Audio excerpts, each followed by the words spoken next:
চলছে পবিত্র মাস মাহে রমজান। সারাদিন পানাহার থেকে বিরত থাকার পর ইফতারের মাধ্যমে রোজা ভাঙেন রোজাদাররা। আর তাই ইফতারে খাবার গ্রহণের ক্ষেত্রে সতর্ক থাকা প্রয়োজন। ইফতারের মেনুতে রাখা উচিত স্বাস্থ্যসম্মত খাবার, যাতে মিটে যায় সারাদিনের ক্লান্তি।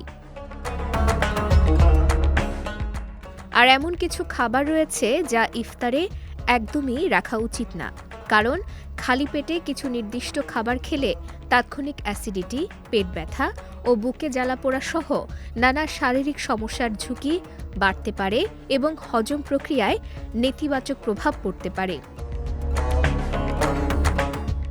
পুষ্টিবিদদের মতে খালি পেটে সাইট্রাস জাতীয় ফল যেমন কমলা লেবু, আনারস ইত্যাদি খেলে পাকস্থলীতে অ্যাসিডের মাত্রা বাড়তে পারে, কারণ এসব ফলে থাকা ফ্রুক্টোজ হজম প্রক্রিয়াকে ধীর করে দেয়। পাশাপাশি ঠান্ডা জুস বা শরবত হজমে বাধা সৃষ্টি করে এবং সর্দি কাশির ঝুঁকি বাড়াতে পারে।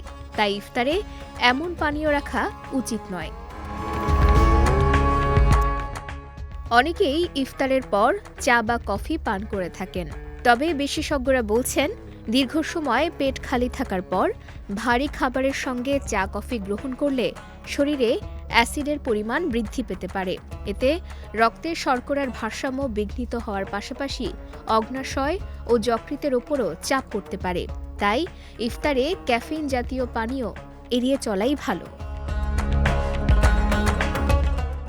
আমাদের দেশে ইফতারে ভাজা পোড়া খাবার খাওয়ার প্রচলন রয়েছে, যা খুবই অস্বাস্থ্যকর অভ্যাস। কারণ দীর্ঘক্ষণ না খেয়ে থাকার পর অতিরিক্ত তৈলাক্ত খাবার গ্যাস, মাথা ব্যথা, অবসাদ ও আলসারের মতো সমস্যার কারণ হতে পারে বলে সতর্ক করেছেন বিশেষজ্ঞরা।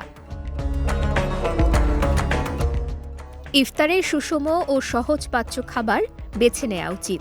ইফতারের মেনুতে খেজুর, দই, সবজি, ফল, প্রচুর পানি এবং পরিমিত পরিমাণে পুষ্টিকর খাবার রাখলে তা শরীরের জন্য উপকারী হতে পারে এবং সারাদিনের ক্লান্তি মেটাতে পারে।